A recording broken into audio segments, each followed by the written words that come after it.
ফ্রান্সের রোবক্সের অন্ধকার হলের সেই আলোকিত পর্দাগুলো যেন আলোকিত এক নতুন পৃথিবীর রাস্তা দেখাচ্ছে, যে আলোকিত পৃথিবীতে শ্রমিক কৃষকরা তাদের উৎপাদনের মালিকানা ফিরে পাবে।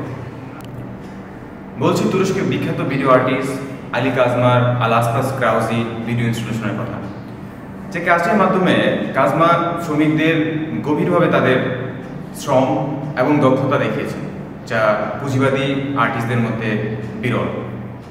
আটকে থাকা শ্রমিকদের শ্রম দেখিয়েছে তাদের প্রতিদিনের গড়ে ওঠা শক্ত শরীর, কীভাবে তারা প্রতিদিন একঘেয়ে পুনরাবৃত্তি কাজ করে যাচ্ছে তাদের নিখুঁত দক্ষতার মাধ্যমে।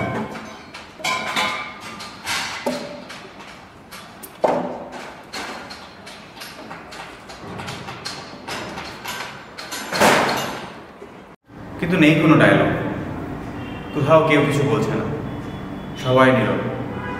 শুধু রয়েছে তাদের হাত আর শক্ত শরীর, আর রয়েছে কারখানার বিকট শব্দ। এই মেশিনের বিকট শব্দের মাধ্যমে কাজমা জানতে চায় শ্রমের মানে কি, শ্রমিকেরা কারা, এই উৎপাদনের পিছনে কারা রয়েছে, এই উৎপাদনের মালিক কারা।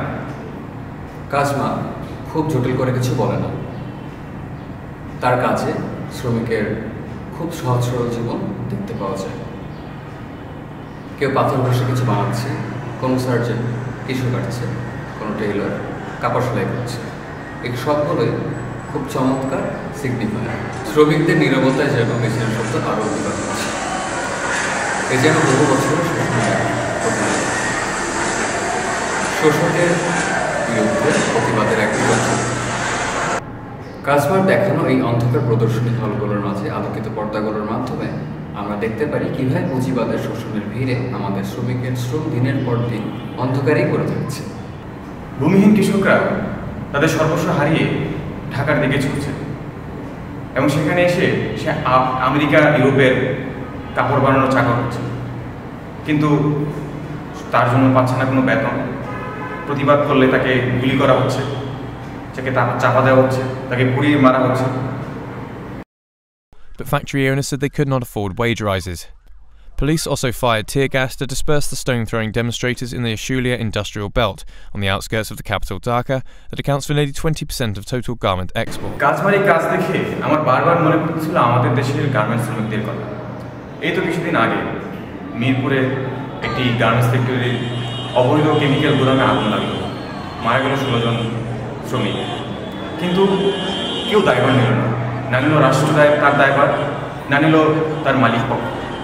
আমাদের রাষ্ট্র ব্যবস্থা আধা সামন্তবাদী এবং আধা উপনিবেশী চাদরে মোড়ানো একটি রাষ্ট্র। সাম্রাজ্যবাদীরা আমাদের দেশকে পুঁজিবাদী আখ্যা ঠিকই দেয়, কিন্তু শ্রমিকদের ন্যায্য মূল্য দেওয়ার সময় কোনো কিছু তারা বলে না। আর শ্রমিকদের সম্মান দেওয়ার বিষয়টা তো অনেক দূরেই থাকে। কিন্তু তারপরেও শ্রমিকরা শ্রম দিয়ে যাচ্ছে, তারা থামছে না। শত শোষণের পরও তারা তাদের জীবনকে চালিয়ে নিয়ে যাচ্ছে তাদের শ্রমের মাধ্যমে, কারণ তারা বিশ্বাস করে একমাত্র শ্রমই তাদেরকে বাঁচিয়ে রাখে। সেজন্য কাজমা দেখিয়েছে শ্রমিকের নীরবতা, তাদের দক্ষতা, তাদের নিপুণতা এবং মেশিনের বিকট শব্দ।